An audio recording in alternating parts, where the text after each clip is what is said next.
El tratamiento también es importante tener en cuenta que solamente usamos sintomáticos. ¿Ya? Muy bien, entonces empezamos, chicos. A ver, empiecen por favor con el tema. Compañeros, vamos a iniciar la exposición. Bueno, en este caso el tema es el resfrío común y lo que es sinusitis. Ya. Bueno, el tema que vamos a tocar es, bueno, aquí, ¿no? Resfrío común, todo esto, sinusitis, también todos los puntos que vamos a tocar más adelante. Entonces, iniciamos con lo que es resfrío común. Primero vamos a ver en cuanto a la definición, ¿no? Como ya nos ha mencionado el doctor, básicamente esta va a ser una patología de tipo, una infección viral aguda y autolimitada de lo que son las vías respiratorias superiores. Se va a caracterizar sobre todo por lo que son la presencia de lo que es la congestión nasal y la secreción nasal, que corresponde a la rinorrea. Esto como síntomas principales o primordiales, ¿no? También se puede acompañar de estornudos, dolor de garganta, tos, febrícula, cefalea, malestar general. Y en la mayoría de casos está causada por diferentes familias virales, ¿no? Entre los más comunes está lo que es el rinovirus, con sus más de 100 tipos de serotipos. Bueno, con sus más de 100 serotipos, ¿no? En cuanto a la terminología, podemos también conocerlas como las rinitis infecciosas, las rinosinusitis, rinoadenitis, las rinosfaringitis, cuando estas se asocian a diferentes infecciones en cuanto a las vías respiratorias superiores. Viendo la etiología, sobre todo lo que les mencioné, los patógenos asociados al resfrío común, tenemos a los rinovirus humanos, que son los más frecuentes, también los coronavirus, que pueden estar asociados también a otros síntomas y signos, ¿no? Como por ejemplo sibilancias o bronquiolitis, pero más es lo que es patógenos más comunes en el resfrío común. Entre otros tenemos también otros microorganismos, como es el virus respiratorio sincitial, el metapneumovirus humano, que ocasionalmente es su frecuencia, ¿no? También tenemos los virus gripales, los virus paragripales, que son infrecuentes, los adenovirus también infrecuentemente. También puede ser causado por los enterovirus, los virus Coxsackie A y otros enterovirus, ¿no? Ahora también se ha asociado también a lo que es el SARS-CoV-2, ¿no? Entonces, para nosotros poder hacer diferencias también en cuanto a lo que es la forma de presentación, también podemos identificarlos con la sintomatología que puede estar acompañada. Ya como les mencioné también en cuanto a estos patógenos, los rinovirus y los adenovirus, y sobre todo los virus que les mencionaba, ¿no? Virus de la influenza, enterovirus, producen una inmunidad duradera del paciente. Es así que también puede haber una reinfección, pero cuando ya hay una reinfección posterior a esta, el cuadro clínico es más leve, ¿no? También el virus respiratorio sincitial, el parainfluenza, los coronavirus. Estas no producen una inmunidad duradera, pero cuando, como ya les mencioné, se reinfectan, es más leve. Aquí también el UpToDate nos da también lo que es la frecuencia de estos virus. Por ejemplo, el rinovirus de un 30-50%, y también se asocia a lo que es la presencia de los meses, ¿no? Por ejemplo, todo el año es con un pico en septiembre y un pico más pequeño en marzo y abril.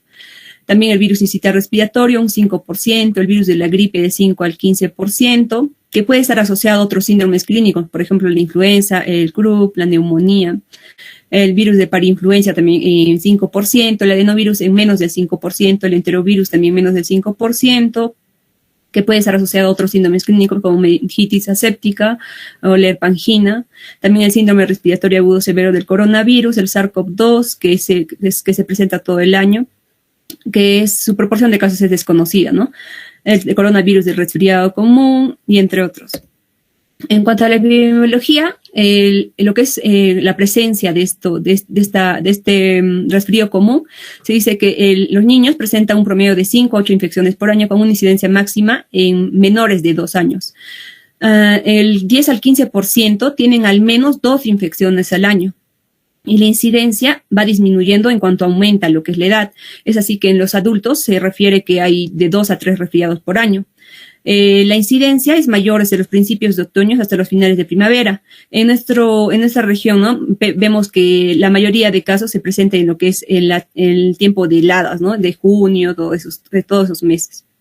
Y también los reportes de lo que es Nelson nos dice que los niños que acuden a las guarderías fuera de su hogar durante el primer año de vida tienen un 50% más resfriados que los niños que están atendidos en su casa. Y también aquí vemos cómo es la incidencia de lo que son los resfriados en cuanto a la virulencia, ¿no? Y los meses también. Aquí vemos que hay un pico en los meses de agosto, septiembre, octubre, ¿no? En cuanto a lo que es rinovirus, también para virus para influenza, entre otros. En los factores de riesgo tenemos que identificarlos muy bien. Factores de riesgo de tipo estacionalidad, de acuerdo a la temporalidad de los meses del año, ¿no? La edad, también antecedentes de bajo peso al nacer, la desnutrición, no vacunación, falta de vacunación, que no haya habido lactancia materna exclusiva, la exposición al aire doméstico contaminado, uso de medicamentos sintomáticos, contaminación ambiental, el tabaquismo pasivo, también la déficit de ventilación en el hogar, cambios bruscos de temperatura, lugares con alta concentración, ¿no?, de virulencia o contacto con personas que tengan resfríos. La transmisión, hay tres mecanismos de transmisión. El contacto con las manos, que es el más común y el más importante, que se da por la autoinoculación de la propia conjuntiva, por las secreciones de la propia conjuntiva o mucosa nasal después de tocar una persona o objeto contaminado con el virus del resfriado, ¿no? Se dice que en la piel humana puede estar hasta 2 horas en lo que son los virus. También la inhalación de gotitas de partículas pequeñas, sobre todo lo que son núcleos de gotitas o los aerosoles, que se transportan por el aire al estornudar o toser, ¿no? Entonces, el contacto con las personas que estén resfriadas. También la deposición de gotitas de partículas grandes que se expulsan al estornudar y caen en la mucosa nasal o conjuntival. Esto generalmente se requiere un contacto muy cercano con una persona que tenga un resfriado, ¿no? Una persona que esté infectada. En cuanto a hay que diferenciar lo que son dos periodos, ¿no? El periodo de la infectividad, que hay picos de eliminación del rinovirus, al tercer día después de que se ha inoculado. Ese es el pico donde sobre todo se manifiestan los síntomas. También los bajos niveles de secreción viral pueden persistir hasta por lo menos 2 semanas. En cuanto al periodo de incubación, el tiempo va a ser el tiempo entre el contacto con el material infeccioso hasta la aparición de los síntomas. Para la mayoría de los virus, sobre todo lo que son los rinovirus, el periodo de incubación va de 24 a 72 horas. Hablando de la fisiopatología, sabemos, ¿no?, que la transmisión se da por contacto directo y por contacto indirecto, ya sea por el mecanismo, sobre todo por ejemplo, por contacto indirecto, por los estornudos o la tos, ¿no? Estos virus viajan a lo que es la superficie conjuntival, a la mucosa nasal. Al momento de entrar a nuestro organismo, en el pico infeccioso que va del 4.º día, se dice que se liberan hasta de 500 a 1000 viriones por milímetros, ¿no? Entonces, estos ingresan a lo que es la vía superior, respiratoria superior. Entonces, dentro de lo que es las células de la mucosa de la nasofaringe, va a haber sus ciclos, ¿no?, de replicación viral. Entonces, estos virus se adhieren a lo que son los receptores ICANN1, sobre todo están reportados, o los LDLR, y penetran a lo que es la célula de la mucosa nasofaringea. Aquí se desenvuelven cuando sobre todo el pH cambia, ¿no? Cuando hay un pH menor a 5.6, luego estos hacen su traducción a través del ARN del virus y luego empieza lo que es la traducción y generan lo que son poliproteínas. Estas van a servir para lo que es el posterior ensamblaje. También va a darse lo que es la replicación simultáneamente, luego la liberación y la liberación de más virus, ¿no? Entonces, por eso que en esa etapa se considera que hay puede haber más diseminación de lo que son virus, ya sea por contacto directo o indirecto. Pero, ¿qué pasa en el organismo? Al momento de entrar al epitelio nasal, va a haber diferentes señalizaciones. Entonces, las manifestaciones clínicas, sobre todo, van a estar asociadas a la parte inmunológica del niño, no más, o sea, no va a ser por causa del virus, no más es por la reacción inmunológica. Entonces, a nivel de las vías respiratorias, sobre todo el epitelio nasal, se van a dar reacciones inmunológicas de señalización inflamatoria, como ya sabemos. Y aquí va a haber liberación de diferentes citocinas, como por ejemplo la interleucina 8 o los linfocitos, ¿no? Y esto va a conllevar a la presencia de sintomatología como es la secreción nasal, la congestión nasal, la febrícula, entre otros, ¿no? También el exudado desde los capilares mucosos. Y también otro mecanismo es la apoptosis y la destrucción del epitelio. Entonces, todos estos mecanismos van a conllevar a la presencia de las manifestaciones clínicas. Hay algunos datos que sacamos de Atuday también, y también del Nelson, que nos dice que en lactantes puede predominar la fiebre y la secreción nasal. La fiebre va a ser infrecuente en niños mayores y lo que son adultos. Y suele empezar después del primer a tercer día después de la infección vírica. En cuanto a los síntomas más frecuentes, vamos a tener la congestión nasal, la secreción nasal, la irritabilidad del niño, el descenso del apetito, puede haber también tos y en los lactantes y también en algunos niños la dificultad para dormir, ¿no? Y en algunos casos puede haber lo que es la presencia de fiebre, como ya le estaba mencionando, que va a ser más frecuente en lactantes, ¿no? El primer síntoma que se percibe con frecuencia es el dolor de garganta, ¿no? Esa irritación en la garganta. Luego sigue la producción de rinorrea y la posterior obstrucción nasal. El dolor de garganta se resuelve con rapidez. El segundo y tercer día de la enfermedad más predominan estos síntomas que ya les mencioné, ¿no? Los síntomas nasales, sobre todo. Aquí vemos un estudio prospectivo en UpToDate que se hizo de reporte de 81 resfríos en niños de edad escolar de 5 a 12 años y justamente ahí, después de la infección, ahí vemos acá los días, acá abajo, vemos que al segundo día inicia lo que es la congestión nasal, ¿no? Segundo o tercer día, los picos máximos de congestión nasal, de secreción nasal también, lo que es la presencia de tos, los estornudos, también lo que es la presencia de fiebre, pero en poca proporción, ¿no? O los reportes son pocos lo que es fiebre. Entonces, estos síntomas que nos mencionan aquí van a ser muy importantes para nosotros diferenciar con lo más común, ¿no? Que es la presencia de influenza con el resfriado. Entonces, para hacer una diferencia, ¿no? Porque después ya nos van a hablar de los diagnósticos diferenciales, sobre todo el comienzo de los síntomas en la influenza es repentino, el resfriado es gradual, la fiebre es normal y dura de 3 a 4 días, ¿no? En el resfriado es poco frecuente. En los dolores puede ser normal o a menudo puede ser fuerte. En el resfriado son leves, el escalofrío es bastante común en la influenza, poco común en el resfrío. La fatiga o debilidad es normal en la influenza y en el resfrío es poco común. Estornudos a veces, en el resfrío sí hay más estornudos, hay más congestión nasal, más dolor de garganta. En la influenza a veces, incomodidad en el pecho o tos es común, puede ser intenso en la influenza, y en el resfriado es leve a moderado y hay una tos media áspera al inicio, ¿no? Luego desaparece. Dolor de cabeza es común en la influenza y en el resfriado es poco frecuente.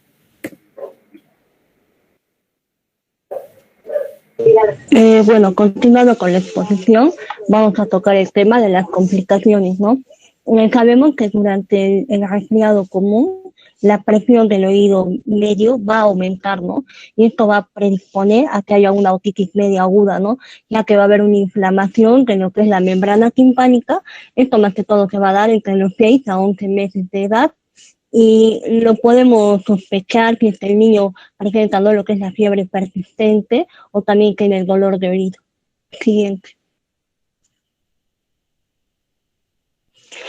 Otra complicación que se puede dar es la exacerbación del asma, ¿no? Ya que las infecciones virales de las vías respiratorias superiores comúnmente se va a presentar lo que son las sibilancias. Entonces esto puede predisponer también a confundirlo, ¿no? O que se presente también lo que son las exacerbaciones del asma, que está asociado al menos en un 50% de los casos. También se puede presentar lo que es la sinusitis, ¿no? Que las infecciones de tracto respiratorio alto van a ser el factor de riesgo más importante para el desarrollo de la sinusitis, ¿no? Y podemos sospecharlo si es que los síntomas nasales van a persistir sin mejoría por más de 10 días, y si hay presencia de síntomas graves durante 3 o 4 días, o si hay un empeoramiento de los síntomas, ¿no? Pero también hay que tener en cuenta la edad que tiene el niño para saber, ¿no?, la neumatización de los senos paranasales. En el siguiente. En cuanto al diagnóstico, ya mi compañera nos adelantó un poco, el diagnóstico va a ser netamente clínico, ¿no? Haciendo el uso de lo que es la historia clínica, haciendo un buen examen físico y más que todo preguntar si el niño ha estado expuesto, ¿no?, con alguna persona que presente síntomas de resfriado. El siguiente. En cuanto a lo que es el diagnóstico diferencial, podemos confundirlo, ¿no?, con una rinitis alérgica, porque en la rinitis también va a presentar lo que son los estornudos, lo que es la secreción nasal, la congestión, pero además se va a agregar también lo que es la picazón. también podemos confundirlo con una sinusitis, no solamente que en esta se va a presentar dolor a nivel facial, también se puede confundir con cuando un niño se puede meter, ¿no?, un cuerpo extraño a la nariz, ¿no? Entonces, ¿cómo podemos diferenciarlo? En este tipo de patología va a haber una secreción nasal, pero va a ser de característica unilateral, ¿no? Y puede ser de olor fétido. Entonces es necesario hacer una rinoscopía para saber si realmente hay un cuerpo extraño, ¿no? Siguiente. Y como también mi compañera ya les había mencionado, también podemos hacer diagnóstico diferencial con lo que es la gripe y también con lo que es el COVID, ¿no? Ahora que ya lo vemos con más frecuencia. El siguiente. En cuanto al tratamiento, según Up2Date nos relata, dice que la piedra angular del tratamiento va a ser la educación al cuidador, ¿no? Hay que informarle a los padres, porque ellos son los que más se desesperan, que esta es una enfermedad viral leve y que se va a autolimitar, ¿no? Porque ya habíamos visto que el pico de incidencia de los síntomas va a ser entre el segundo y tercer día. Entonces, más o menos, los síntomas van a durar o van a ir disminuyendo de forma gradual entre el 10º y el 14º día, ¿no? Entonces es importante explicar a los padres que tienen que mantener al niño hidratado de una manera correcta, darle líquidos orales tibios. El siguiente. Y también pues tenemos que enseñarles, ¿no?, lo que es el lavado nasal, que para el lavado nasal vamos a necesitar lo que es el suero fisiológico, y también para hacer la aspiración podemos usar lo que es un dispositivo de tipo pera o una manguera, ¿no? Entonces lo que vamos a hacer es colocar al niño de costado siempre, porque si lo colocamos de espaldas y le llevamos la cabecita para atrás, el agua puede producir que le dé una otitis, ¿no? Entonces lo colocamos de costado y con la harina que queda hacia arriba empezamos con eso, ¿no? Entonces, metemos el dispositivo de tipo pera. Primero colocamos, ¿no?, lo que es el líquido, y luego, para aspirar, si en caso tuviéramos la manguera, se pone la boquilla dentro de lo que es la boca de la madre, y el otro extremo se le introduce la narina del bebé y se aspira suavemente, ¿no? Esto en caso de que fuera una manguera. Pero si tenemos un dispositivo de tipo pera, apretamos la cabeza del dispositivo y introducimos, y luego soltamos de forma despacio para que salga, ¿no?, lo que son las secreciones del bebé. Y repetimos en la otra fosa nasal. El siguiente. Importante recordar esto también que nos da la Academia Americana de Pediatría, dos indicaciones que nos dicen, ¿no?, que los antibióticos no deben usarse para enfermedades respiratorias virales, como es la sinusitis, la faringitis, bronquitis y la bronquiolitis, ¿no? No se debe usar en estos casos. Tampoco se deben usar los medicamentos para la tos y el resfriado. O sea, medicamentos para la tos o para el resfriado común que estamos viendo no deben de recetarse, ¿no? Ni tampoco se recomienda para las enfermedades respiratorias en niños pequeños. El siguiente. Entonces, ¿qué nos dice Up2Date? Nos dice que podemos usar, que no es recomendable usar fármacos que no sean antipiréticos ni analgésicos en niños menores de 6 años. Entonces, para la fiebre podemos usar el paracetamol, ¿no?, que es de elección, en una dosis de 10 a 15 miligramos kilogramo dosis cada 4 o 6 horas, o también podemos usar el ibuprofeno. Ahora, para la secreción nasal podemos usar antihistamínicos, ¿no?, de primera generación, ya que tienen una acción atropínica, salvo, ¿no?, en casos de rinorrea profusa o en adolescentes, ¿no? En este caso sí lo podemos usar. También podemos usar el bromuro de hiperacropio en casos de rinorrea profusa, pero esto en mayores de 6 años, ¿no? Ahora, para la obstrucción nasal es recomendable lo que es la postura, ¿no?, en niños mayores de 6 meses, de cúbito prono, de cúbito lateral, y en niños mayores pueden dormir, ¿no?, en una posición semisentada. Se recomienda también lo que son las vaporizaciones. Esto nos va a ayudar a mejorar la obstrucción nasal, y también se puede usar descongestionantes. Podemos usar la oximetazolina, pero en niños mayores de 6 años, ¿no? Siguiente. Y como medida de prevención, lo principal va a ser el lavado de manos y también la desinfección, ¿no?, de las superficies que estén en contacto con el niño. El siguiente. Ya, un momentito acá antes de que continúen. Una forma, por ejemplo, de diferenciar el resfrío de gripe. Miren, el resfrío, por lo general, todos nos hemos resfriado en algún momento, ¿ya? Yo, por no decir el 100%, hemos estado resfriados en algún momento. Los niños que tienen resfrío, por lo general, no tienen fiebre. O sea, la fiebre puede estar o no presente en un resfrío. Por lo general, no hay fiebre. Ahora, la gripe, por ejemplo, tipo gripe influenza u otro tipo de patologías, esas sí cursan con fiebre. Esas cursan con malestar, fiebre, compromiso del estado general. El resfrío como tal, como es una patología viral, tiende a autolimitarse. Quiere decir que sin tratamiento, en unos pocos días ese paciente está completamente sano o se autolimita la enfermedad, ¿no? Por eso es que un resfrío pues no necesita mayor tratamiento. ¿Qué es lo que damos? Solamente sintomáticos. Los sintomáticos, incluso como el paracetamol, no deberían administrarse cada 8 horas ni en forma horaria, ni cada 4 o cada 6 horas. Debería administrarse solo condicional a malestar, dolor o fiebre. Fíjense, la indicación de fiebre va al final. Pero los papás entienden que si el niño está resfriado y tiene fiebre, lo primero que tienen que hacer es bajarle la fiebre. Y eso no es cierto, porque la fiebre al final no es mala. Entonces, ¿qué damos? Damos el paracetamol como antipirético o analgésico, pero básicamente para calmar las molestias que pueda tener el pequeño. ¿Ya? Muy bien, continuamos, chicos.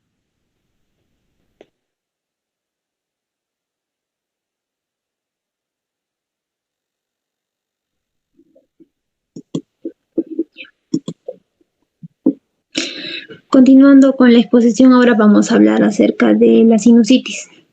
La sinusitis es una enfermedad que va a resultar de la infección de uno o de más senos paranasales, ¿no?, donde va a haber inflamación de la mucosa que va a implicar un grado de compromiso de la mucosa nasal. Vamos, siguiente, por favor. Vamos a ver, recordando un poco de la anatomía de los senos paranasales. Entonces van a desarrollar como evaginaciones de la cavidad nasal. El inicio, la duración del desarrollo de los senos va a ser variable. En la mayoría de personas, la cavidad nasal y los senos paranasales van a alcanzar la madurez o proporciones adultas hacia los 12 años aproximadamente, y en algunos casos puede llegar a completarse hacia los 20 años. Los senos etmoidales van a estar presentes al nacer. Se van a componer de un conjunto de unas células de aire, y cada una de estas va a tener su propia abertura hacia la nariz. Completan su crecimiento a los 12-14 años. Los senos maxilares también están presentes al nacer y hasta los 4 años van a expandirse rápidamente. En este seno la actividad ciliar es importante. ¿Por qué? Porque el drenaje de las secreciones hacia la nariz se van a dar por unos orificios que están ubicados en la parte alta, ¿no?, en la parte alta de la pared medial, y no van a responder a un vaciamiento por gravedad. Los senos estenoidales comienzan a desarrollarse durante los 2 primeros años de vida. Se van a neumatizar a los 5 años y alcanzan su tamaño hacia los 12-15 años. Y el desarrollo de los senos frontales es variable. Tiene un crecimiento muy lento y hacia los 5 o 7 años recién puede distinguirse por una radiografía. Su desarrollo se completa hasta los 15-17 años. Siguiente, por favor. Entonces, vamos a definir, ¿no?, sinusitis como una inflamación de uno o más senos paranasales que ocurre habitualmente como una complicación de una infección respiratoria viral de las vías aéreas superiores. La clasificación puede hacerse por el tiempo. Una sinusitis aguda bacteriana es la infección de los senos paranasales con una duración de menos de 30 días y que va a tener una resolución completa de los síntomas durante ese tiempo. La subaguda nos referimos cuando la duración es de 30 a 90 días La microbiología es similar a una sinusitis aguda. La sinusitis recurrente son episodios que duran menos de 30 días y cuyos episodios van a estar separados entre sí por lo menos durante 10 días. Y en ese tiempo los pacientes están asintomáticos, ¿no? Deben presentarse 3 episodios de sinusitis aguda en 6 meses o 4 en 12 meses para que podamos decirle recurrente.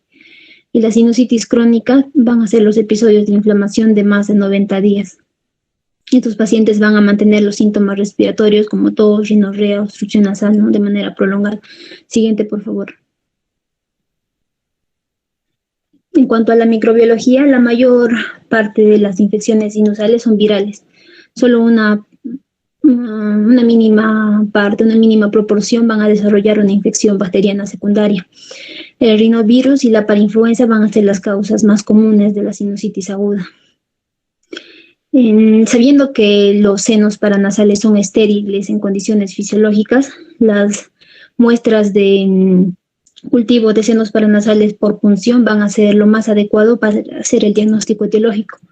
En los niños que se ha hecho este estudio, se ha visto que se ha aislado una microbiología de la que se muestra en la pantalla, ¿no? Más frecuente el Streptococcus pneumoniae, un 30-40% de los casos, el Haemophilus influenza, un 20%, y Moraxella catarrhalis también igual 20%. Cuando es de causa dental, lo más frecuente es que esté asociado a anaerobios. La esofagua lo vamos a ver más adelante. Siguiente, por favor. En cuanto a la epidemiología, la inflamación de los senos paranasales es común durante las infecciones de las vías aéreas superiores no complicadas, ¿no? Que por lo general se van a resolver de manera espontánea. Como ya lo mencionaron, se estima que del 6 a 9% de estas infecciones virales de vías aéreas superiores en los niños se va a complicar. Parece un porcentaje pequeño, ¿no? Pero teniendo en cuenta el dato que mencionaron antes, que es común que en un niño se dé un número de 6 a 8 episodios de resfríos durante el año. Entonces, este porcentaje ya no se hace tan pequeño, ¿no? Vamos a ver que va a ser una complicación frecuente.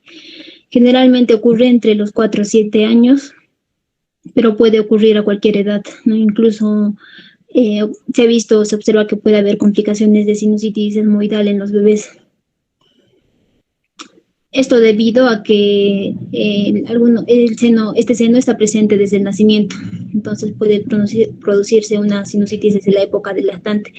Pero en general el diagnóstico no se considera en menores de 1 año. En cuanto a la rhinositis bacteriana aguda, es menos común en niños menores de 2 años que en los niños más grandes. ¿Por qué?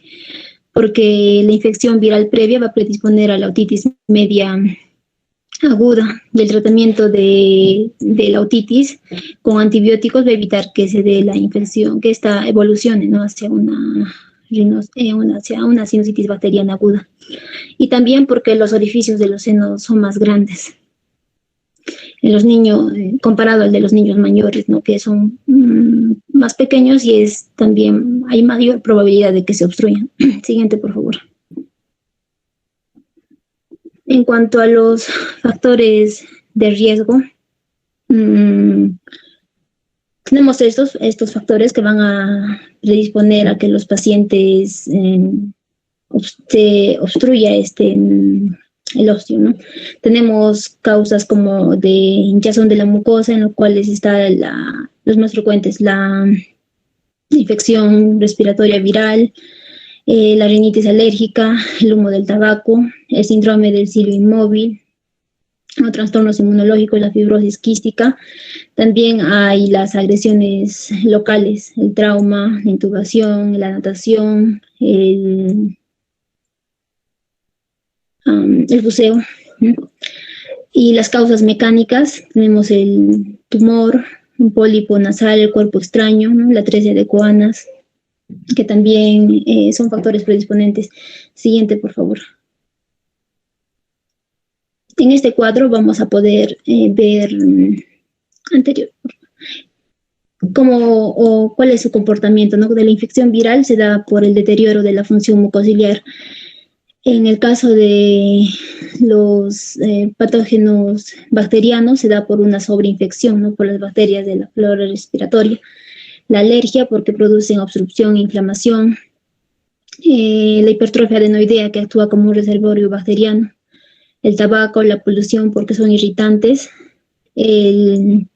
Las anomalías estructurales como la desviación septal, alteraciones de las paredes nasales, la hipoplasia del seno maxilar o la atresia de coanas, es porque va a haber un deterioro de la función de la mucosa y de la ventilación, ¿no? Produciendo la obstrucción. En cuanto a las enfermedades crónicas, la fibrosis quística, diabetes, producen un deterioro de la función mucociliar y también un deterioro en la calidad del moco. Siguiente, por favor. En cuanto a la fisiopatología de la sinusitis, tenemos que considerar 3 aspectos, ¿no? La anatomía y el desarrollo de los senos paranasales en los niños, el papel que tiene la mucosa nasal en las infecciones virales y bacterianas y los factores predisponentes que ya hemos visto en la anterior diapositiva. Entonces, nuevamente el seno, tanto el maxilar como el etmoidal, se van a desarrollar durante el 3.º, 4.º mes de gestación, por lo tanto, ya están presentes al momento del nacimiento. El maxilar, como les mencioné, bueno, acá se puede ver, ¿no? El drenaje de este seno es alto, ¿no? Está ubicado en la parte más alta de su pared, y esto impide que, mejor dicho, por ello es necesario que se dé la función ciliar para que ayude al vaciamiento, ¿no? por este seno. Y respecto al seno etmoidal, los ostium de este seno son de un diámetro estrecho, lo que también va a predisponer a que haya obstrucción y bloqueo del ostium. Entonces, va a haber congestión de la mucosa, retención de las secreciones y también espesamiento de las secreciones, lo que va a producir una alteración de intercambio gaseoso, ¿no? Un daño de los cilios de la mucosa. Entonces, las bacterias, al eliminarse mediante la función mucociliar, cuando ésta se va a ver alterada, los senos paranasales se van a inocular una gran cantidad de microorganismos, ¿no? Que van a producir la infección. Entonces, va a haber un cambio del medio, va a favorecer un medio de cultivo para que se dé la retención de las secreciones, se produzca la inflamación y finalmente, ¿no? la infección bacteriana. Siguiente, por favor. En cuanto a la clínica, lo más frecuente es la clínica del resfrío, ¿no? La congestión nasal, habitualmente es bilateral, hay rinorrea, la tos persistente que va a empeorar por las noches, puede existir vómitos debido a la rinorrea posterior. Otra clínica es también el dolor facial, la hiposmia, anosmia, puede presentarse fiebre, fatiga, puede haber halitosis, ¿no? Cefalea. Siguiente, por favor. Hay patrones de presentación de la sinusitis aguda. Los síntomas persistentes, lo decimos cuando van a prolongarse más allá de los 10 días sin que haya una mejora. La rinorrea puede ser de cualquier tipo, ¿no? Color, cantidad. En cuanto a los síntomas, el patrón de síntomas severos, tenemos a la fiebre alta, mayor o igual a 38,5 grados, y también que se presente 3 a 4 días de rinorrea purulenta. La enfermedad bifásica, esto se relaciona con el empeoramiento de los síntomas después de que ya ha habido una mejoría inicial.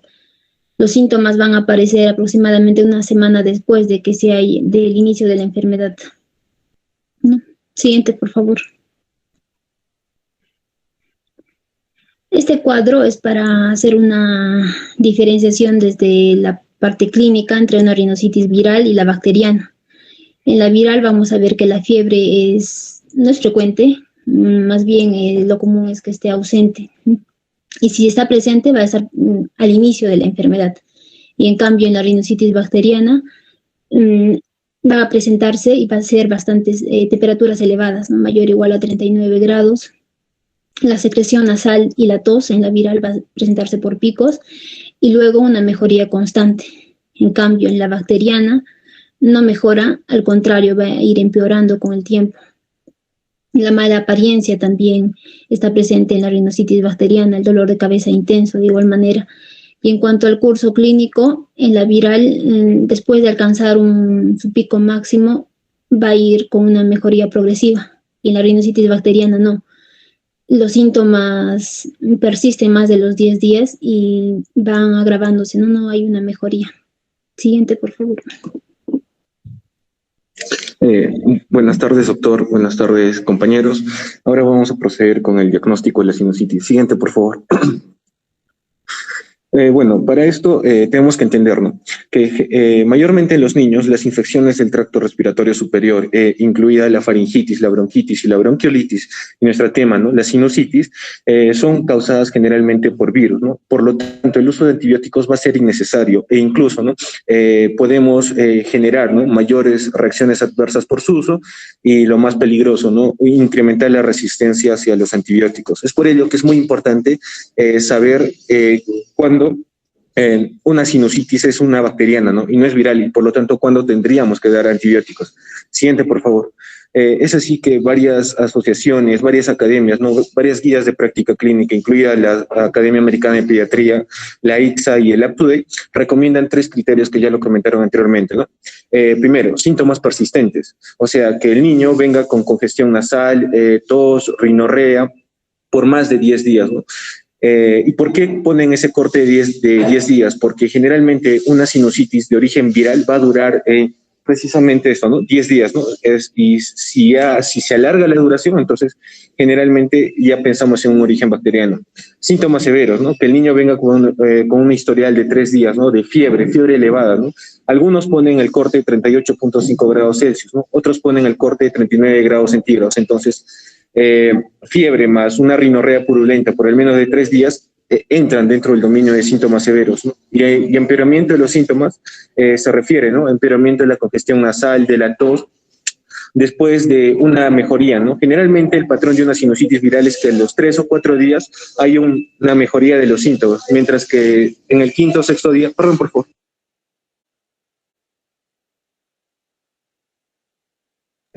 Entonces, cuando empeoran los síntomas, ¿qué quiere decir, no? El patrón bifásico que lo explicó mi compañera, ¿no? Una sinusitis viral en los 3 o 4 días va a haber un mejoramiento, ¿no?, de la congestión, de la fiebre, ¿no? Pero ¿qué pasa en una bacteriana? Al día 5, al día 6 de la infección va a haber, ¿no?, un empeoramiento de estos, ¿no?, mayor rinorrea, mayor tos y mayor fiebre. Respecto a los estudios de imagen, ¿qué nos dice la literatura? No se recomienda el uso de imágenes para confirmar el diagnóstico de una sinusitis bacteriana.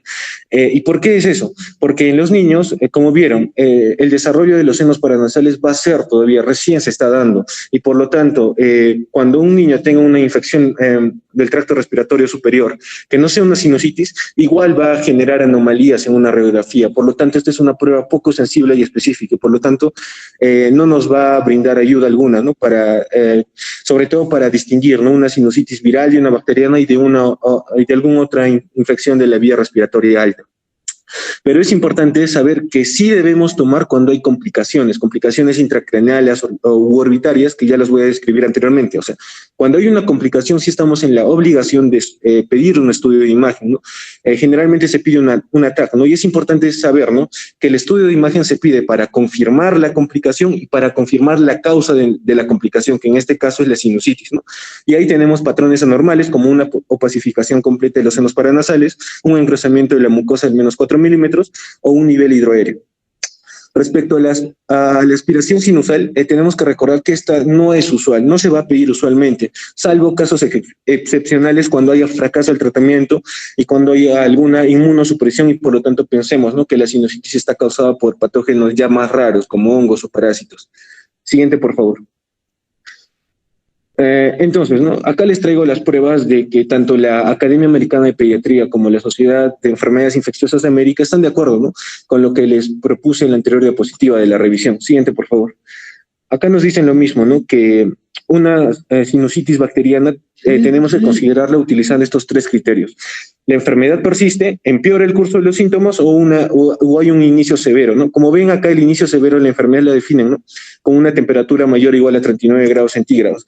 No seamos tan puristas, ¿no? Con ese punto de corte de 39, ¿no? Porque como vimos, hay otras guías que te dan el punto de corte de 38 puntos centígrados, ¿no? Entonces, juguemos entre esos valores para definir, ¿no? Síntomas severos de una sinusitis y por lo tanto brindar tratamiento antibiótico. Siguiente, por favor.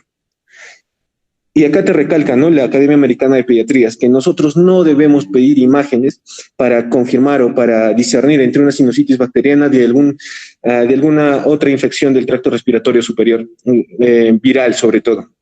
Y te enfatizan que tú sí debes de pedir o estás obligado a pedir una imagen, por ejemplo, una resonancia, una tomografía, que es lo más usual, para ver las complicaciones de una sinusitis y por lo tanto la causa de estas complicaciones, ¿no? Siguiente, por favor. Lo mismo te dice la ITSA, ¿no? Siguiente, por favor. Son los mismos parámetros para definir una sinusitis bacteriana, y lo voy a repetir porque esto es muy importante. Primero, el empeoramiento de los síntomas, el inicio severo de los síntomas o la persistencia de estos, ¿no? Siguiente, por favor. Entonces, acá les traigo el algoritmo diagnóstico del UpToDate, que me parece muy práctico, ¿no?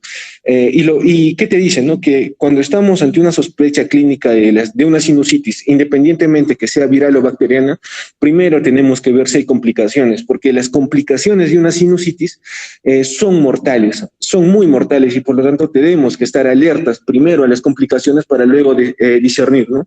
Si es una bacteriana o una viral, aunque generalmente las bacterianas te van a generar estas complicaciones. Entonces, las complicaciones se dividen en 3 dominios: complicaciones intracraneales, complicaciones orbitarias y complicaciones a nivel del hueso. ¿Qué ocurre a nivel de las complicaciones intracraneales? Podemos tener ya sea meningismo o abscesos, abscesos subdurales, abscesos epidurales, abscesos cerebrales o una trombosis del seno cavernoso. Entonces es importante, ¿no? Cuando llega a la consulta un niño, evaluar rigidez de nuca, preguntar por la fiebre, ¿no? Típico del absceso, la fiebre en picos, ¿no? Evaluar el signo de Kerning o Brudzinski o la oftalmoplejía bilateral, que es típico de una trombosis del seno cavernoso, y no olvidarnos, ¿no? Que dentro de las complicaciones intracraneales lo que va a estar muy frecuente en los niños va a ser la alteración del sensorio, ya sea se va a manifestar por un niño muy irritable o por un niño aletargado, ¿no? Soporoso, ¿no? Entonces es importante saber eso. Lo segundo, complicaciones orbitales. Es importante definir, ¿no? Nuestros 2 escenarios más frecuentes. Discernir una celulitis orbitaria de una periorbitaria, o sea, una celulitis orbitaria también conocida como una poseptal y una celulitis periorbitaria también llamada preseptal. ¿Por qué? Porque la celulitis orbitaria es una emergencia oftalmológica y pediátrica que nosotros tenemos, que si estamos en periferia, referir urgentemente al niño. ¿Por qué? Porque acá el niño tiene que hospitalizarse, tiene que recibir antibióticos de amplio espectro, ¿no? Como es vancomicina más ceftriaxona, mientras que una celulitis periorbitaria es más un manejo ambulatorio, con amoxicilina más ácido clavulánico. ¿Y cómo diferenciamos eso? Ambas patologías, la celulitis orbitaria y la periorbitaria, van a tener algo en común, que va a ser el edema bipalpebral unilateral asociado a signos de eritemia y flogosis. Pero una celulitis orbitaria se hace letal. ¿Por qué? Porque aparte de eso, la celulitis orbitaria va a tener una proptosis, va a tener una quemosis, va a tener una diplopía, una oftalmoplejía y va a tener una pérdida de la agudeza visual. Y es por ello que es importante saber que existe esta complicación y saber que este es criterio de hospitalización y esta es una emergencia, ¿no? Porque si no se trata, primero, lo más leve es que el niño pierda la vista y lo más grave es que el niño muera. Entonces es importante discernir estas complicaciones orbitarias. Y lo último son las complicaciones a nivel óseo, que en ahí se encuentran, ¿no? Las osteomielitis, ¿no? A nivel del hueso maxilar o a nivel del hueso frontal, ¿no? Y a nivel del hueso frontal tiene un epónimo, ¿no? Que es el tumor de Pott, ¿no? Que básicamente es un absceso superióstico del hueso frontal, ¿no? Que se manifiesta con una tumefacción a nivel frontal, y para eso debemos de pedir una tomografía, ¿no? Y claro, para cada complicación debemos de pedir un examen, ¿no? Por ejemplo, para una meningitis, una punción lumbar, ¿no? Entonces, cada complicación va a tener un manejo distinto, un manejo diferente, y por lo tanto, y ahí ese es motivo ya creo que de clases futuras. Siguiente, por favor. Entonces, una vez vistas las complicaciones, siguiente. Aquí los tienen más detallados si desean darle una lectura más profunda. Siguiente, por favor. Siguiente. Siguiente, ahí están los abscesos y todo ello. Entonces, una vez definido si hay complicaciones o no hay complicaciones, debemos decir, ¿no? Si hay complicaciones, pues bien, pídele su examen de imágenes y trata la complicación. Pero si no hay complicaciones, ahí tenemos que ponernos a filosofar y decir, ¿es una sinusitis viral o bacteriana? Y en ahí utilizamos nuestros 3 criterios que ya aprendimos, ¿no? Los síntomas empeoran, el inicio o los síntomas son severos o hay persistencia de estos síntomas. Si cumple alguno de estos 3 criterios, se cataloga como una sinusitis bacteriana e iniciamos tratamiento antibiótico. Si no cumple ninguno de estos 3 criterios, es una sinusitis viral y tenemos que manejarlo como una infección viral, ¿no? Como se mencionó, gotas de solución salina y si hay condicionante, usar paracetamol. Siguiente, por favor. Esas 3 presentaciones nos deben ayudar a discernir de una sinusitis bacteriana que ya lo conversamos. Siguiente, por favor. Y bueno, también tenemos que estar pensando, ¿no?, en diagnósticos diferenciales como una rinitis alérgica, un cuerpo extraño, una adenoides infectada, un reflujo gastroesofágico o una pertusis, que esta última es más rara, ¿no? Siguiente, por favor. Entonces, pasamos al manejo, ¿no? Siguiente. Entonces, para resumir estas recomendaciones de la Academia Americana de Pediatría, siguiente, por favor. Como bien les comenté, ahí te dice la evidencia, ¿no? Que si un niño tiene síntomas severos, empeoramiento de los síntomas o síntomas persistentes, tú estás en la obligación de darle tratamiento antibiótico, independientemente si sea complicado o no complicada, o hay alguna otra comorbilidad. Y ahí tienen, ¿no? Esta es una recomendación clara de la Academia Americana de Pediatría. Siguiente, por favor.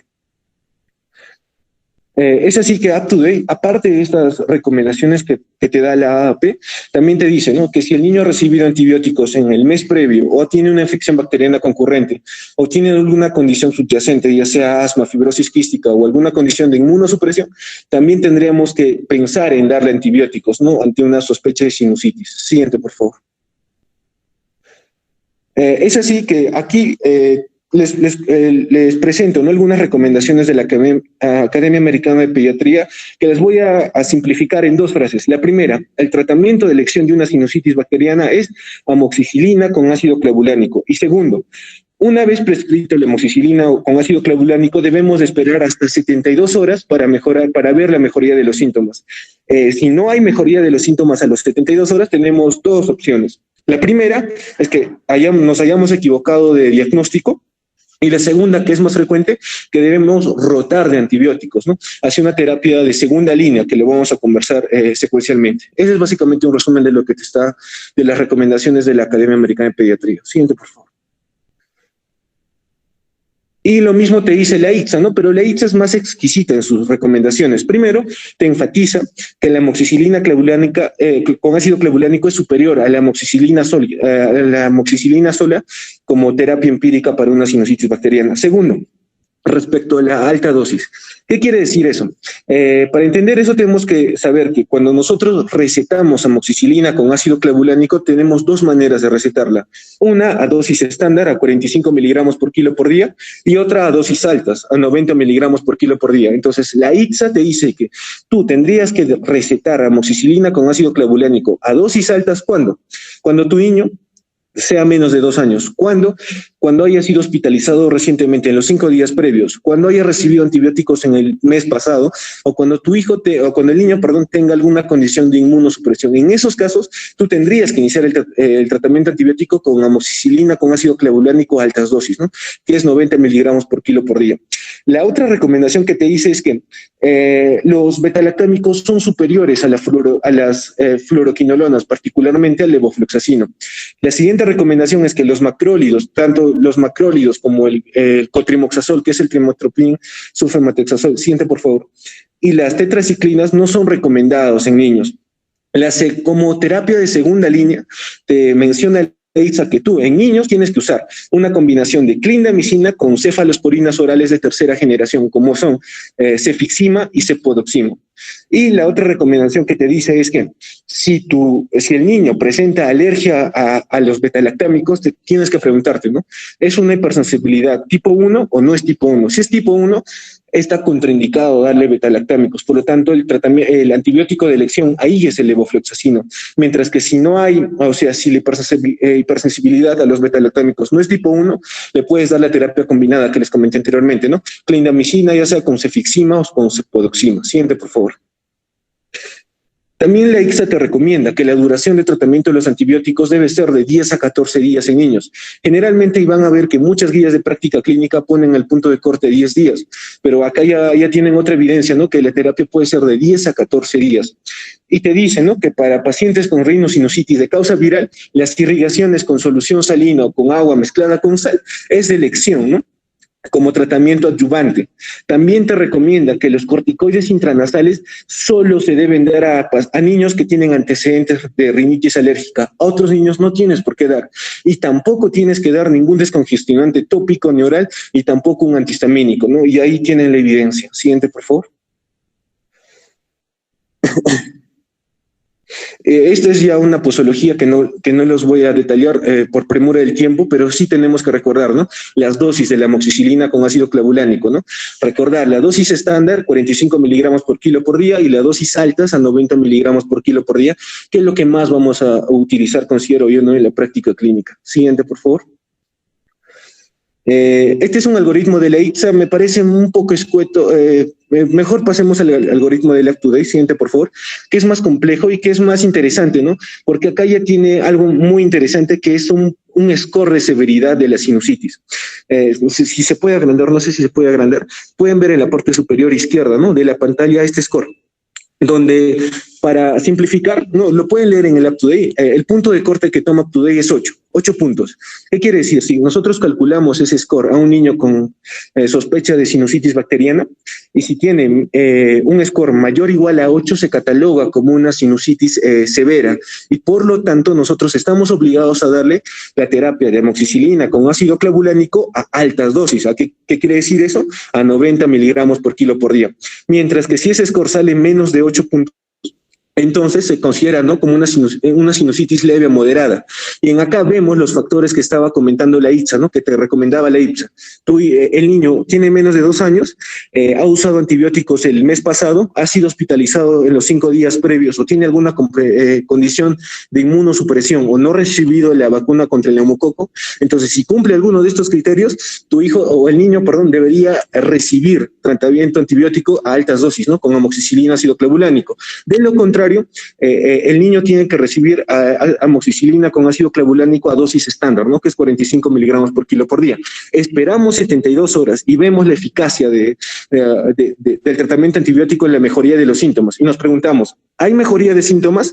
Y si la respuesta es sí, entonces continuamos, ¿no? El tratamiento antibiótico por otros 7 días para completar los 10 días de tratamiento. Y si no ha habido mejoría, entonces pasamos a los antibióticos de segunda línea, ¿no?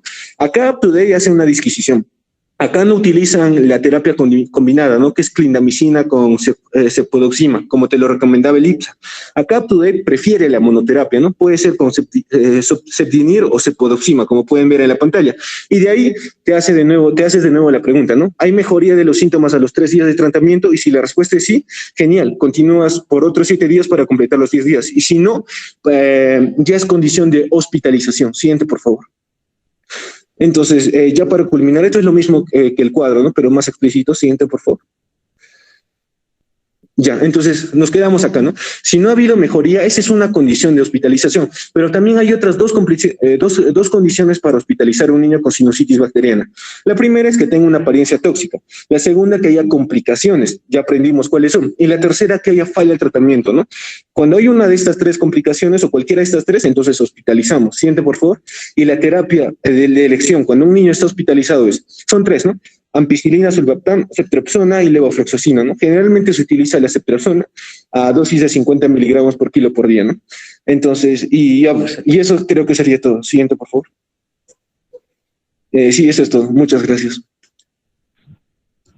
Muy bien, chicos. Está bien la revisión.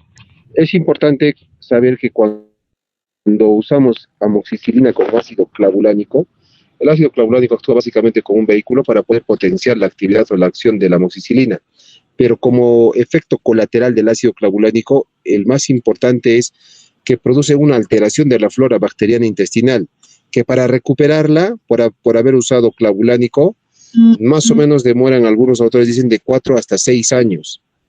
Y lo otro es con respecto a las deposiciones sueltas o diarreas que produce el clavulánico, el ácido clavulánico. Pero si estamos ante una sinusitis que eminentemente bacteriana en la que tenemos que usar antibiótico, perfecto, se debe usar amoxiclavulánico a la dosis que dijo el compañero, ¿no? 45 o 90, dependiendo del estado inmunológico del paciente. Y el tiempo de tratamiento puede ser de 7, 14, a veces hasta 21 días, dependiendo, pero por lo general de 7 a 14 días. No sé si alguien tiene alguna pregunta, alguna consulta para continuar.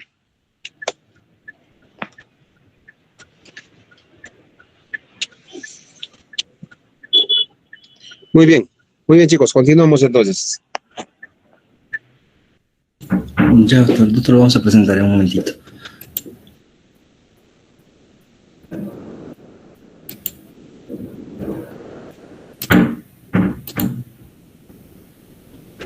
Disculpe, doctor, ¿se ve las diapositivas?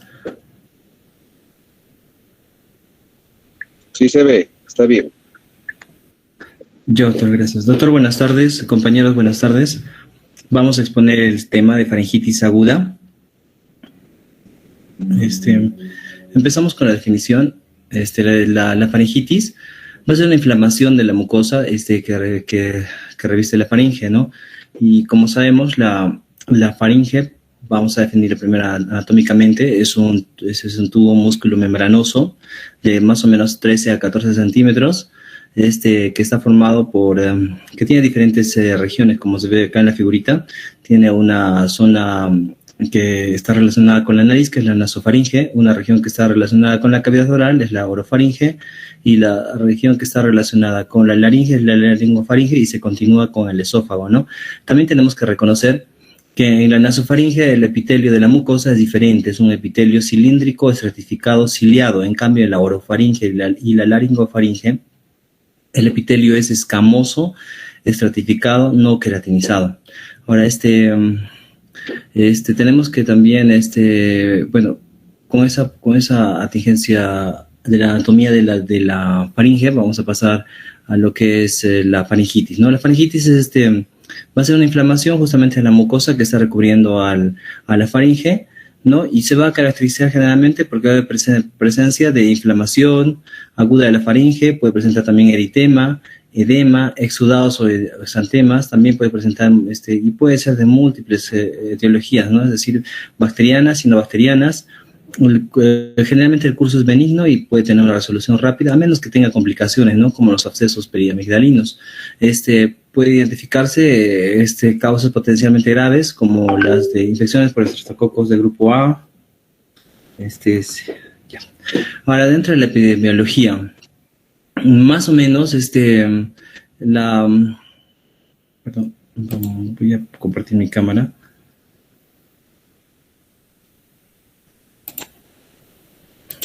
Que no sé cómo es. Ya. ¿Se ven las diapos?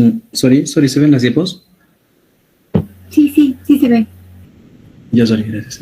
Ya, entonces la epidemiología, ¿cuán frecuente es esta enfermedad? Más o menos va de 1 al 2% de las visitas al médico, ¿no? Se presenta en la población que más afectada está por la faringitis aguda, es los niños de 2 a 12 años, ¿no? Y esta enfermedad generalmente ocurre en los meses más fríos, ¿no? En otoño, en invierno, y va a ser dependiente de muchos microorganismos, pero los organismos más prevalentes van a ser los rinovirus, ¿no? Que tienen más o menos 100 serotipos. Ahora van a estar relacionados con brotes de fiebre faringoconjuntival y además por adenovirus, ¿no? Que pueden suceder en verano. Ahora, este es un gráfico en el que vemos que la faringitis, ¿no? Vemos el espectro de la faringitis, que todo lo que puede afectar, ¿no? en la faringe, es decir, la orofaringe, la nasofaringe, y que podemos identificarla, podemos diferenciarla según la etiología, ¿no?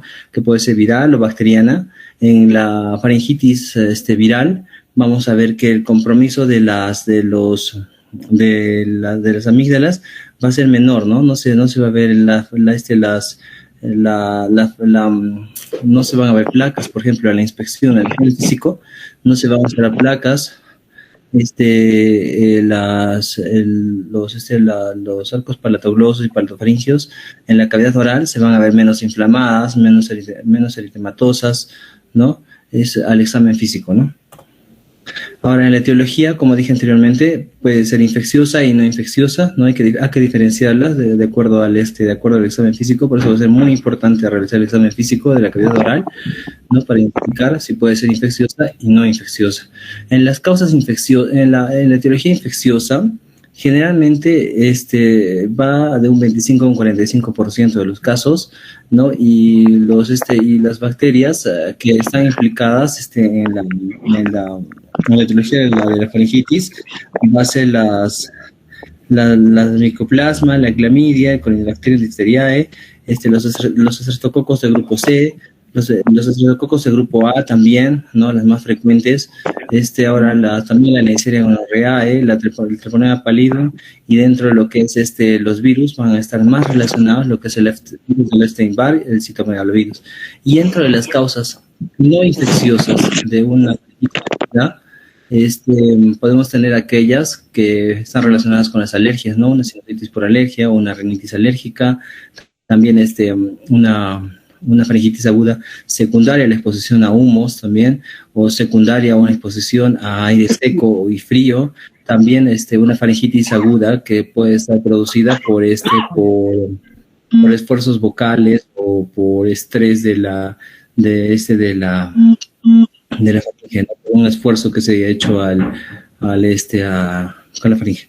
Ahora, puede ser también por una causa no infecciosa también pueden ser los traumas, ¿no? Como por ejemplo una intubación o causas malignas como los linfomas o también enfermedades autoinmunes como la enfermedad de Kawasaki o la enfermedad de Behçet, ¿no? Que son enfermedades autoinmunes que afectan a los vasos sanguíneos y que pueden producir inflamación de la faringe, ¿no? Sin la presencia de microorganismos. Ahora, dentro de las causas infecciosas, como hemos visto que es una de las causas más importantes de la faringitis aguda, van de 25 a 45% de los casos presentes. Tenemos a los virus y a las bacterias. Dentro de los virus que se presentan en mayor proporción son los rinovirus y también los adenovirus y los coronavirus. De ahí ya vienen citomegalovirus, el virus de Epstein-Barr, los virus gripales A y B, el virus de sarampión, los virus respiratorios, el virus respiratorio sincitial, que son los menos frecuentes, ¿no?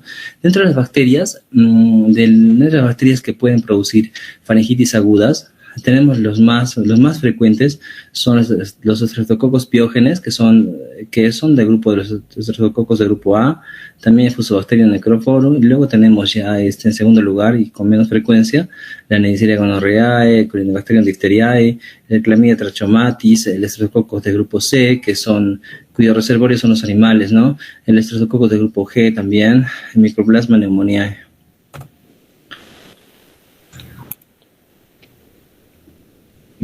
Continuando con la exposición, dentro de los factores de riesgo asociados que vamos a encontrar a los episodios de faringitis aguda, vamos a encontrar principalmente la edad, que como se sabe es más frecuente en menores de 5 años y puede acarrear complicaciones en menores de 2 meses.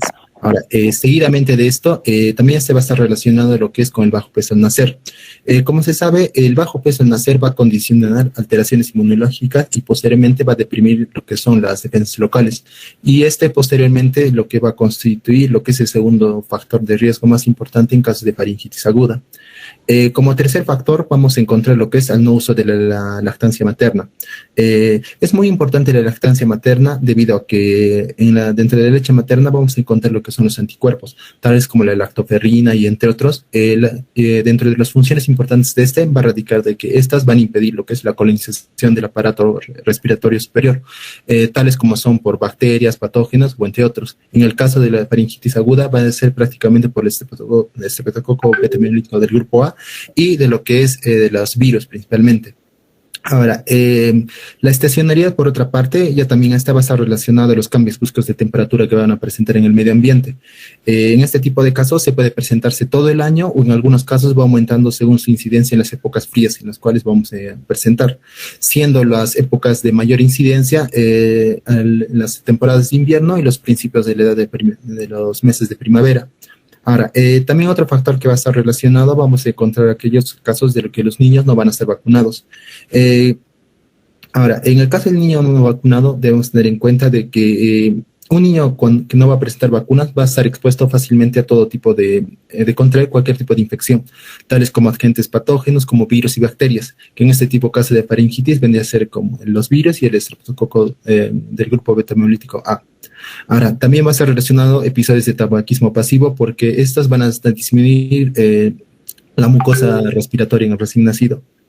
Ahora, en otro tipo de casos también vamos a encontrar lo que son el contacto con personas enfermas con infección respiratoria aguda y este va a ser producido por un hacinamiento y una deficiencia de ventilación en el ambiente en la cual vamos a encontrarnos.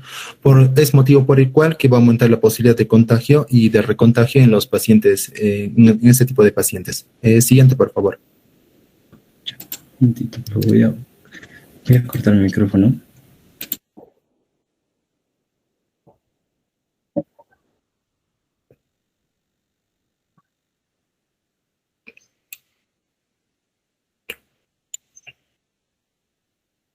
Ya, gracias, Miguelito.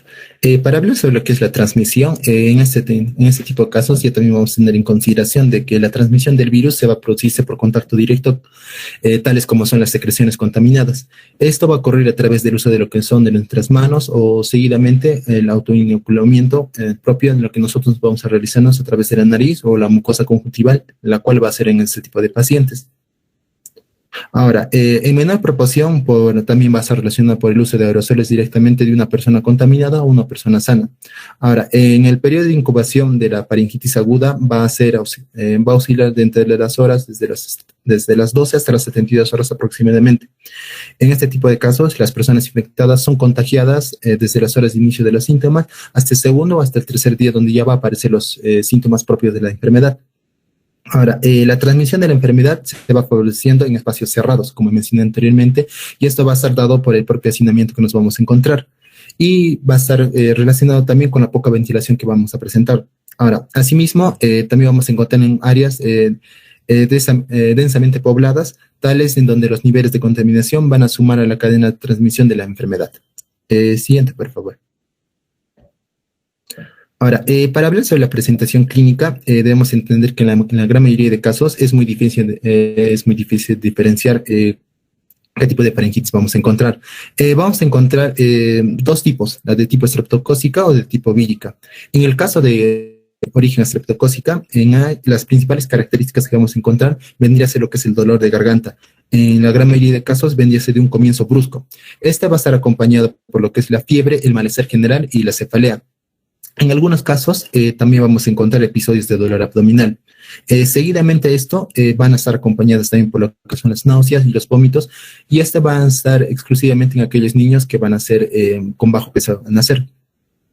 Ahora, en algunos casos también vamos a presentar lo que son episodios de petequis en el paladar, pero estos no van a ser relacionados directamente con la faringitis aguda por el streptococo beta-hemolítico del grupo A, pues también que estas se han descrito en algunos casos en episodios de rubiola o en otro tipo de infecciones de herpes simple, tales como puede ser el virus del Epstein-Barr. Ahora, en el de origen estreptocócico, por lo general la infección se va a caracterizarse porque se va a autolimitar, aún así sin que exista un tratamiento alguno. Debemos mencionar de que la fiebre va a remitir a los 3 hasta los 5 días y el dolor, en este tipo caso de garganta, va a remitirse aproximadamente a la semana de posterior que se haya infectado, pero este va a persistir según un riesgo potencial, la cual van a asumir las complicaciones siguientes. Ahora, por otro lado, ya también en los episodios sugestivos de enfermedad vírica, vamos a encontrar los siguientes síntomas, tales como son la conjuntivitis, la rinorrea, la afonía, la presencia de tos, la presencia de diarrea, los exantemas o enantemas característicos propios de la faringitis aguda. En algunos casos también se llegó a ver lo que es episodios de hepatoesplenomegalia, y lo que va a ser más característico vendría a ser la presencia de adenopatías generalizadas. Siguiente, por favor.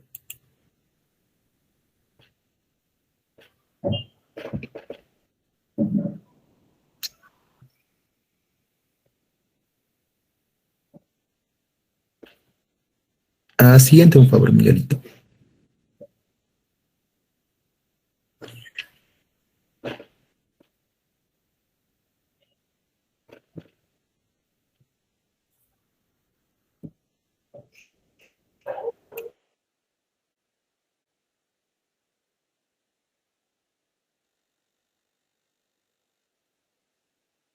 Disculpa, no, disculpa, Gerson, estoy proyectándolo, pero no se ve, creo. Un momentito, por favor.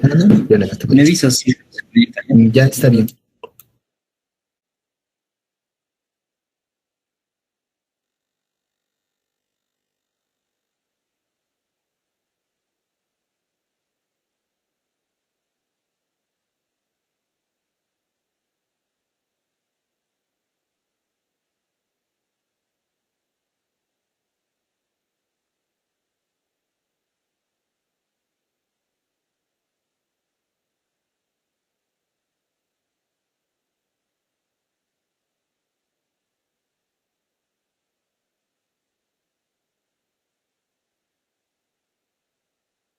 Siguiente, Miguelito. Como se observa en las imágenes anteriores, se puede ver lo que es episodios de lo que es faringitis aguda. Como se sabe, acá la característica propia vendría a ser la presencia de los exantemas o las adenopatías propias en la región amigdatalar y en algunos casos en la cavidad oral. Siguiente, Miguelito. Siguiente. Siguiente. Una más, Miguelito, siguiente. Una más. Ahora, para hablar el diagnóstico de la faringitis aguda, la decisión primordial en este tipo de casos va a ser averiguar lo que es cuál es el agente causal propio de la faringitis aguda. Para esto es muy importante hablar debemos tener hincapié en estos 3 puntos importantes. Para elaborar, primeramente, una análisis detallada, seguidamente, preguntar al paciente sobre los datos epidemiológicos. También es muy importante realizar una exhaustiva exploración física y con posteriormente los resultados de pruebas complementarias. Estas, cuanto van a ser indicadas, esto nos van a servir posteriormente para poder diferenciar el origen de la infección. Como mencioné en un principio, puede ser de origen vírico o de origen bacteriano. Ahora, como se hace en los gráficos, vamos a tener en consideración 3 puntos importantes: las características epidemiológicas, la clínica y el laboratorio. Estas 3 diagnósticos importantes nos van a dar un diagnóstico certero a la cual nos vamos a enfrentarnos. Ahora, para hablar sobre lo que es la faringitis aguda de tipo viral, ya también vamos a utilizar los siguientes criterios: los signos de infección víricos aislados, tales como debería ser lo que son los episodios de tos o los episodios de rinorrea.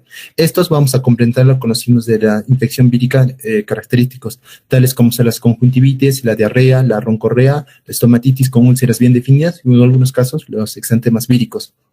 Ahora, todo esto antes mencionado ya también nos van a facilitar lo que es el diagnóstico. Y todo esto va a estar catalogado en una escala de puntuación según las manifestaciones tanto clínicas y los datos epidemiológicos. Dentro de esa escala más usada vendría a ser lo que son la escala MAC-SAC. Ya también en este tipo de casos van a reunir 2 tipos de criterios: la edad y las características clínicas propias del paciente. Dentro de las características vamos a encontrar lo que son episodios de fiebre mayores a 38 grados. Según estos criterios van a obtener un puntaje de número 1. Ahora, si es que no va a presentar una ausencia de tos, vamos a catalogar con un puntaje mínimo de 1. También la presencia de lo que son las adenopatías cervicales o la presencia de exudados amilares también nos van a caracterizarse un puntaje de 1 respectivamente a 1. Ahora, otro de los criterios también que tienen en consideración lo que es esta escala de MAC-SAC, ya también van a considerar la edad. Si entre las edades menores desde los 3 hasta los 15 años, vamos a puntuar un puntaje mínimo de 1. Si las edades van a ser entre los 15 hasta los 45 años, van a ser un puntaje nulo, o si es que las edades van a ser mayores de 45 años, van a ser un puntaje menos 1. Todos estos criterios de score ya antes mencionado, una vez sumados, nos van a dar lo que son ítems importantes para hacer la presencia, ¿no?, de unos estudios microbiológicos. Con estos estudios microbiológicos vamos a confirmar vamos a tener un diagnóstico ya más certero sobre qué tipo de faringitis aguda vamos a presentar en el paciente. Si dentro de los criterios van a ser el puntaje total va a ser oscilar dentro del 0,1, no va a ser recomendable el estudio microbiológico. Esto va a ser por presentar riesgo de infección por estreptococo del epidemiológico del grupo A. Ahora ya también, si es que el puntaje va a estar entre 2 a 3, la literatura va a sugerir realizar un estudio microbiológico y si es que es posible va a tratar si es que va a ser positivo. Ahora, si es que el puntaje va a ser dentro de los 4 hasta los 5 puntos, se sugiere de manera intencional realizar un estudio de cultivo y posteriormente vamos a esperar los resultados del laboratorio. Ahora, una puntuación mayor a 4, según la escala de Max-Sack, ya también se va a asociarse a una prueba de laboratorio positiva para lo que es el estreptococo del grupo hemolítico beta A. En algunos casos van a ser menor al 70% de los casos de los niños que van a presentar con faringitis. Siguiente, Miguelito.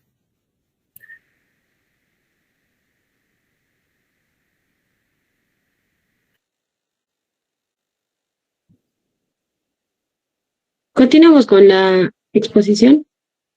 En un diagnóstico, dentro de lo que son las manifestaciones clínicas de los pacientes que presentan faringitis estreptocócica, y también estas pueden ser superpuestas si es que un paciente tiene faringitis vírica, ya que el paciente puede tener esta infección, pero puede ser solo portador de estreptocócica. Entonces, esto tenemos que diferenciarlo mediante clínica del paciente. Dentro de lo que son el diagnóstico, el paciente viene a consulta y el médico solo va a tratar de ver lo que es la sintomatología del niño. Entonces, puede superponer que el paciente pueda ser portador, entonces no le vamos a tratar un adecuado tratamiento a este paciente. Por ende, se le tiene que realizar algunas pruebas para tener una certera, ver si es que es una faringitis aguda por estreptococo o solo es una faringitis aguda vírica, ¿no?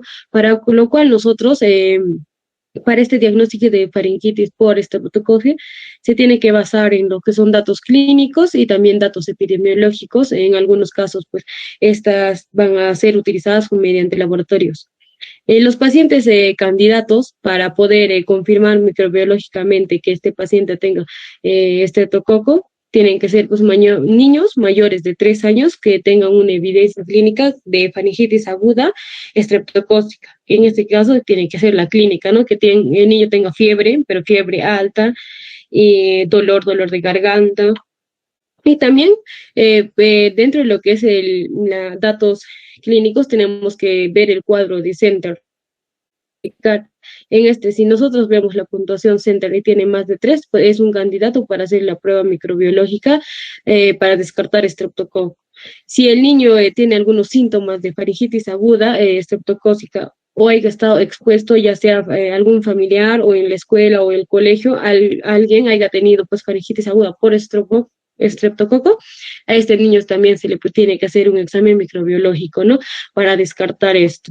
Y una de las recomendaciones, una recomendación tipo A es que no se debe realizar la prueba rápida de estreptococo a los pacientes que tengan síntomas o signos más indicativos de infecciones víricas. Siguiente, por favor. Dentro del diagnóstico, en la recolección de muestras, nosotros para obtener una muestra, inicialmente tenemos que tener 2 hisopos y sacar 2 tipos de muestras, ¿no? ¿Para qué? El primer hisopo que nosotros vamos a sacar de la parte faríngea va a ser para poder hacer una prueba rápida, y el segundo hisopo que nosotros vamos a obtener la muestra va a ser para, pues, hacer un estudio de cultivo si es que la prueba rápida nos sale negativo, y vamos a tener esta muestra tenemos que obtener del fondo, ¿no? Que tiene que ser tonsilar sin que este hisopo pueda tocar a la mucosa oral o la lengua, ya que al tocar la lengua o mucosa oral nos puede dar falsos positivos. Entonces, tenemos que obtener buena muestra. En lo que son estudios microbiológicos, tenemos 3 tipos de pruebas. Una va a ser la prueba rápida para la detección de antígenos, conocido como la RAT, el cultivo de secreción faríngea y la prueba molecular para el estreptococo. El cultivo de exudado faríngeo es considerado como un estándar de oro para lo que es el aislamiento de este estreptococo del grupo A, ¿no? Y tiene una sensibilidad de un 90 hasta un 95% y una especificidad de un 99%. Y también puede identificar otro tipo de bacterias que van a causar la faringitis, ¿no? Pero que son menos frecuentes. Dentro de lo que son las pruebas rápidas de detección del antígeno del estreptococo del grupo A, la sensibilidad de esta prueba rápida va a ser de un 70 hasta un 90% y una sensibilidad de un 95%. Si la prueba rápida para estreptococo sale positivo, podemos decir que este paciente tiene diagnóstico de faringitis agudas por estreptococo del grupo A. Pero si en este caso la prueba rápida saldría negativo, tenemos que solicitar un cultivo de secreción para ver cuál es el agente que está produciendo esta faringitis aguda. Y tenemos también la prueba del PCR. No, la prueba del PCR es mucho más específica, sensible, pero el costo es mucho mayor. Entonces, por ende, que pues no se realiza mucho la PCR. Si en una prueba de PCR rápida tiene una sensibilidad de 95%, pero si es una PCR estándar, tiene una sensibilidad hasta de un 98%. Siguiente, por favor. Dentro de lo que son portadores crónicos del... Uno atrás, por favor, unito. Retrocede una diapositiva, por favor.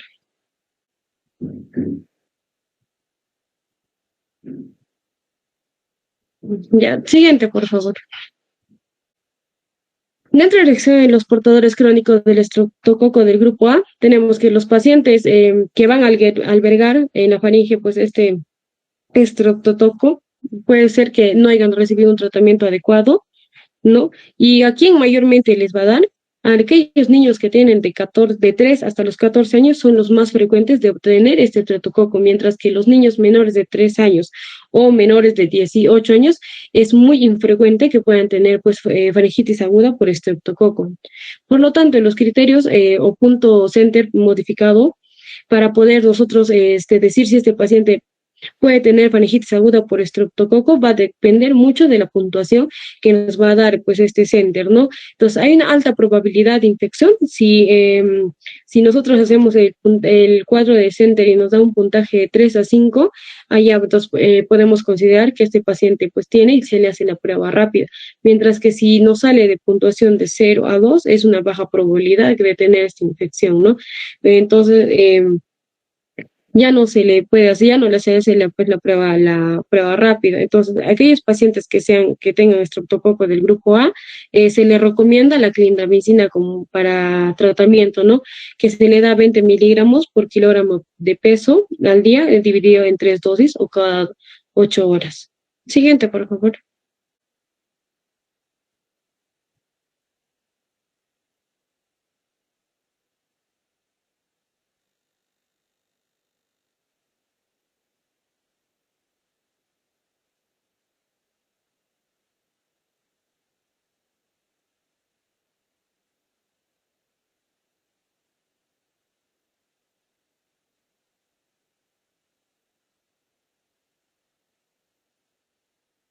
Seguimos con lo que es un criterio center modificado. Dentro de lo que es el center modificado, vamos a ver de acuerdo a la sintomatología, nosotros vamos a poner una puntuación. Si la temperatura corporal en nuestro paciente es mayor de 38 grados centígrados, vamos a poner un punto. Si es que el paciente no tiene pues tos, ¿no? Esa ausencia de tos, tendríamos que poner otro punto. Si tiene una adenopatía cervical anterior, también consideramos un punto. Si edad niño es entre los 3 y 14 años, le consideramos como un punto, pero si la edad va a variar entre los 15 y 44 años, ya no se le considera ningún punto. Si esta edad es mayor a los 45 años, se le tiene que restar un punto, entonces se le hace la sumatoria de la puntuación. Si en la sumatoria de la puntuación nos da como resultado un punto, no realicemos estudio microbiológico. Pero si no, la puntuación sale entre 2 a 3, tenemos que hacer un estudio microbiológico y tratar solo si es que esta nos sale positivo. Si es que nos sale negativo, no se le da tratamiento. Si la puntuación es de 4 a 5, iniciamos el tratamiento antibiótico. Siguiente, por favor. Dentro de lo que es el tratamiento, no se dispone un tratamiento específico cuando los pacientes tienen faringitis aguda vírica, ya que a estos se les tiene que tratar lo que es la sintomatología, ¿no? En este caso la fiebre y si tiene dolor de garganta. Y a estos niños, ¿qué se le va a dar? Se le da paracetamol o ibuprofeno. Si nosotros vamos a dar paracetamol, damos de 10 a 15 miligramos por kilogramo de peso cada 6 o cada 4 horas. Y si nosotros vamos a dar ibuprofeno, le damos de 10 miligramos kilogramo de peso cada 6 horas, ¿no? Para poder aliviar estos síntomas. Y también se le puede recomendar a aerosoles o pastillas tipo caramelos para que puedan aliviar el dolor de garganta que van a presentar estos niños, ¿no? Mientras que el caso, si se da que el paciente tiene una faringitis bacteriana, esto va a depender mucho de qué tipo de microorganismo está produciendo esta faringitis. De acuerdo a esto, recién nosotros vamos a dar un tratamiento específico. Si el tratamiento antibiótico se da de forma temprana, entre los 12 hasta las 24 horas, tenemos una recuperación favorable y ya pues ya no vamos a llevarla a una complicación. Y lo que nosotros cuando tenemos un paciente con faringitis aguda tenemos que tener en cuenta la complicación principal que puede causar a la larga, que es la fiebre reumática. Entonces nosotros tenemos que prevenir que este paciente pueda llegar a tener una fiebre reumática aguda. Siguiente, por favor. Dentro de lo que es el tratamiento... me toca a mi jefe. Continúa. Ya, gracias. Para el tratamiento recomendamos la faringitis, estreptococo aguda. Se divide en tratamiento convencional, uno particular y en el caso de alergia y penicilina. El tratamiento convencional vamos a tener en consideración el peso del paciente, teniendo como referencia 27 kilogramos de peso. En aquellos pacientes con peso menor a 27 kilogramos, usaremos la amoxicilina, que es 50 miligramos por kilogramos por peso una vez al día, siendo como dosis máxima hasta los 1000 miligramos, ¿no? La cual será administrada de manera oral con un periodo máximo de 10 días. En cambio, la penicilina de 250 miligramos 2 veces al día. Esta será administrada de manera oral por un periodo no mayor a los 10 días. Ahora, también podemos usar la penicilina G benzatínica o la penicilina G procaína, ¿no?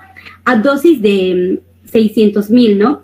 Unidades y también 900.000 unidades respectivamente. A diferente de los anteriores, esto será administrado de manera intramuscular con una única dosis de administración. Por otro lado, en el caso del paciente pediátrico tenga un peso mayor o superior a los 27 kilogramos, tendremos en consideración lo siguiente.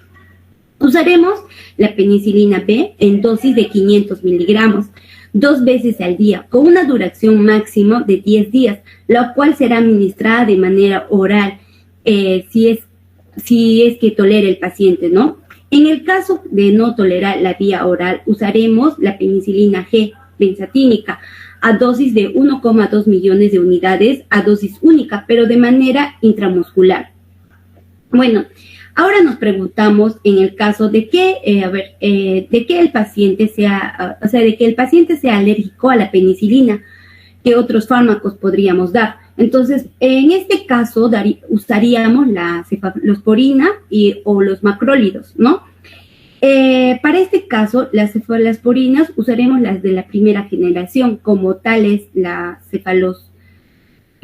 cefaloslotina, cefratina, el otro es la cefadroxil, el cefaloxolina y el otro es la cefalexina, ¿no?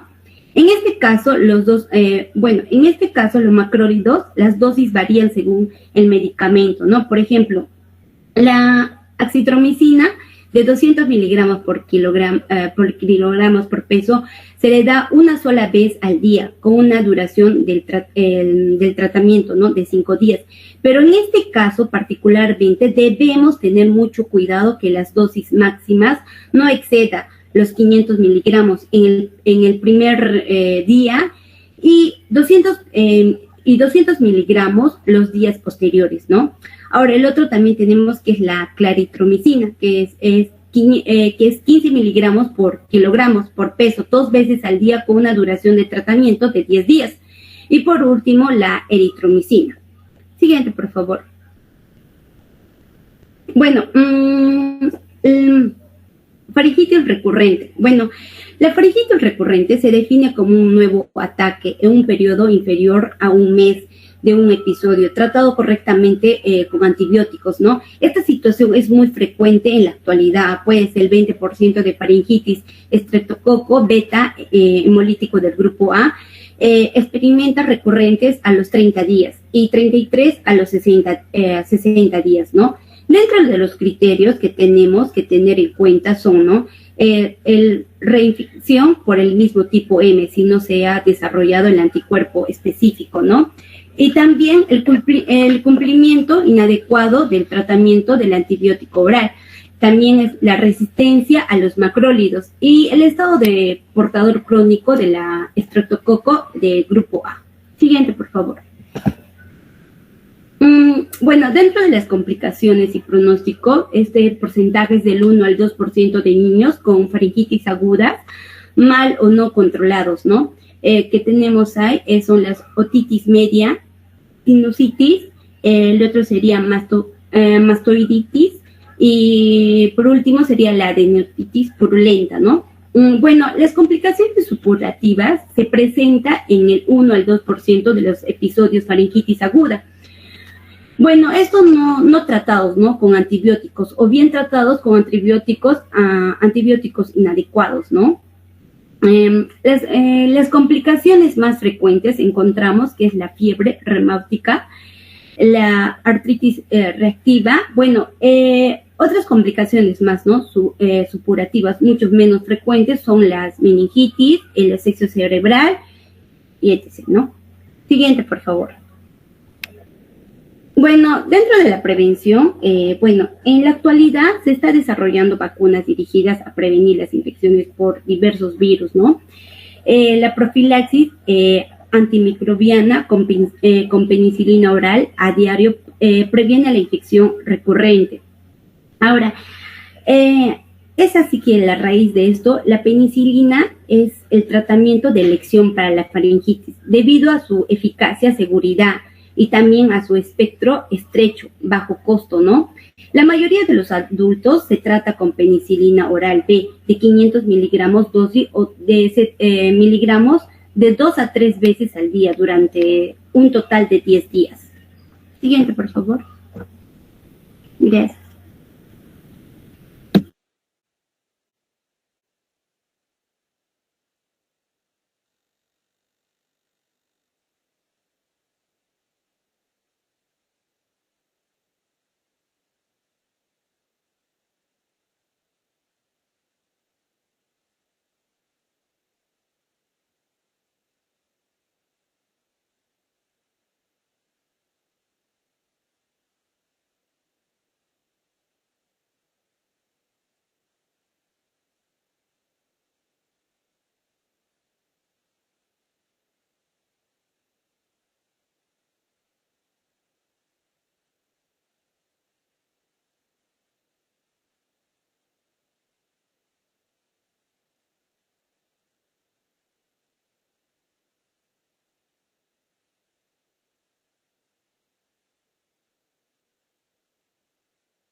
Muy bien, chicos.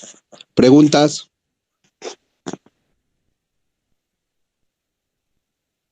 Chicos, ¿alguna pregunta?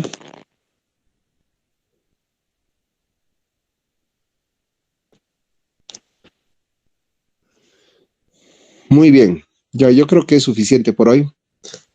Mañana abordamos 2 temitas más y hay que ver la fecha del examen, por favor, chicos, ¿ya? Me plantean las posibles sugerencias. Creo que la presentación va a ser del 16 al 19. Sí, doctor, le he enviado una foto, doctor. Ya.